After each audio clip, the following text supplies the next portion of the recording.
Why did humans evolve to be able to understand and produce language? I want you to imagine that you're a hominid 500,000 years ago, sitting with your family in the jungle, just like in the recently released video game Ancestors. What would make you need to talk to the people around you? One simple idea is that you might need to ask for stuff. Pass the food, give me the rock. The major problem here is how to agree on what words relate to what things.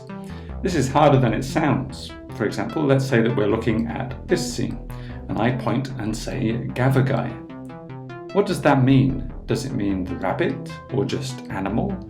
Am I pointing to its shadow, its color, its shape, or the ground, or something about the time of day? Luke Steels ran a series of experiments with robots to figure out the solution.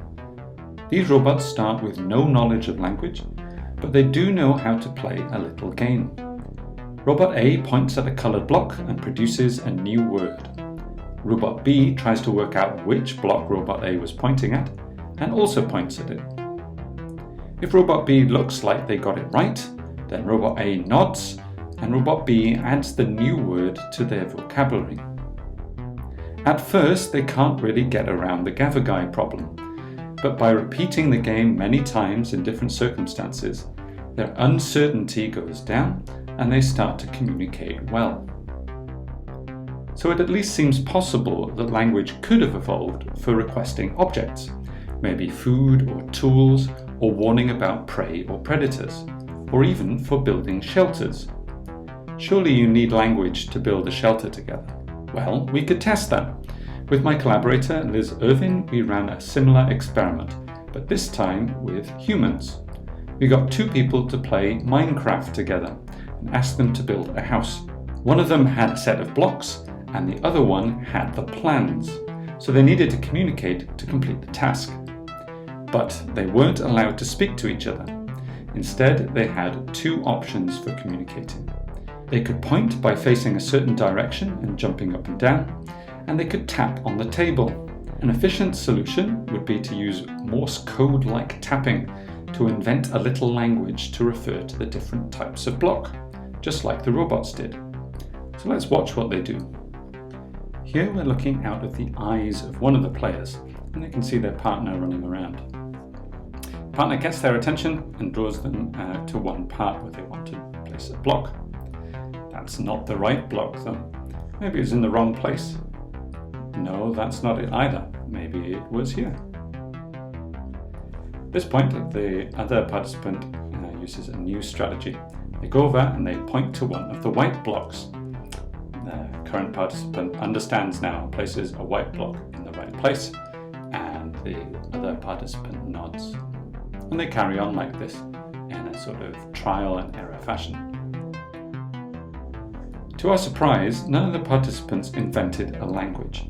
Instead, they relied on trial and error with some simple feedback. This led us to realize that pointing was to blame. The participants could easily communicate what they needed just by pointing. So language might not be necessary for building things, nor referring to stuff that you can see. You can either point or just get the stuff yourself.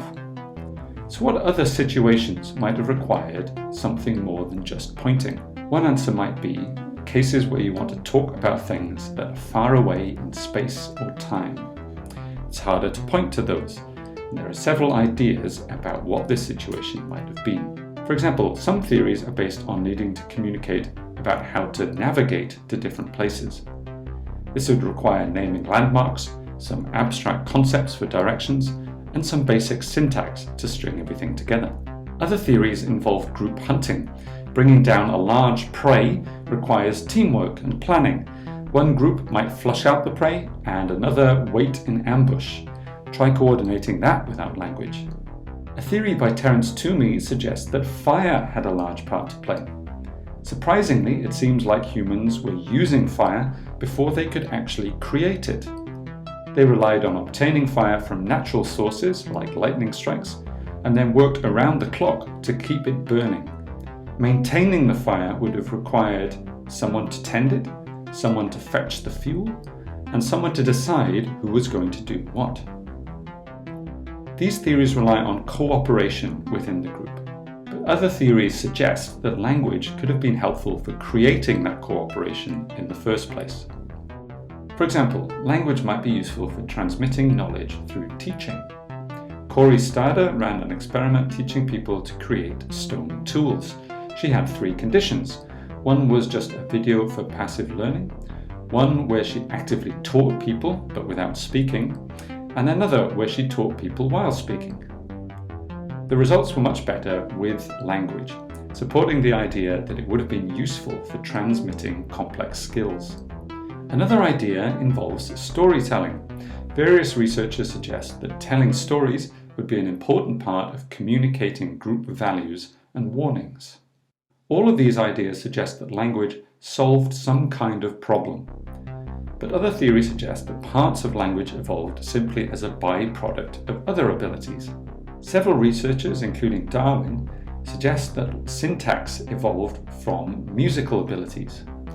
Music and rhythm are useful for building group solidarity and would have required various abilities that we also use in language.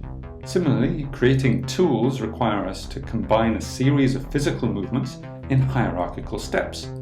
This mirrors the syntax we use in language, and our brains might have piggybacked on our manual abilities. In fact, in modern humans, the same parts of our brain are activated when planning syntax or manipulating tools.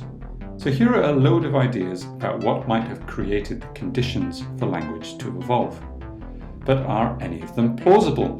Which one is right? Can we even test them? We can't go back in time and test these ideas directly, but we can use experiments as kind of simulations to help us think about the problem. Like with the Minecraft experiment, an idea might seem plausible on paper, but putting it through a practical test will reveal some obvious shortcomings. Part of my work is trying to come up with ways of testing more of these ideas. And luckily, there are many weird and wonderful experiments about language evolution to inspire me, and we'll look at some of those in the next video. But what if none of these ideas are right? What if there are other ideas that we're missing? What about ideas we haven't thought of yet? It's hard for us to imagine ourselves in a prehistoric environment, and very hard to imagine life without language. Maybe we need some help from science fiction authors to help imagine new scenarios for the evolution of communication.